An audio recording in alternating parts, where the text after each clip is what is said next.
আলহামদুলিল্লাহ সব আমার কবিতরগুলো এই যে সব নিচে খাচ্ছে। কিন্তু আমার কবিতরের বেবি নষ্ট হচ্ছে।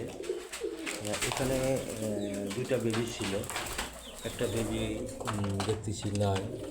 আমার কবিতরের বেবি নষ্ট করতেছে, কারণ বুঝলাম না। এই যে ডিম পাড়ছে, এই যে এগুলা সব কুচাতে আছে। এটা ডাবু, এটা একটা ডিম পাড়ছে, কুচা বইছে। এখানে আছে পোকা, এখানেও আছে পোকা। তো এই যে ডিম, আমার এখানে ডিম পাড়ছে, এই যে ডিম নিয়ে বসে আছে। এই যে সব বেবিগুলো আলহামদুলিল্লাহ খুব সুন্দর আছে। আমার কবিতরগুলো খুবই ভালো আছে, কিন্তু আমার কবিতরে বেবি নষ্ট করতেছে। আলহামদুলিল্লাহ তাছাড়া আমার কোনো সমস্যা নেই, সবগুলো ভালো আছে, সুস্থ আছে, সবল আছে। এই যে সব কবুতরগুলো আমার প্রায় একই কালারের, হয়তো বা 2-3 জোড়া কবুতর আছে অন্য কালার।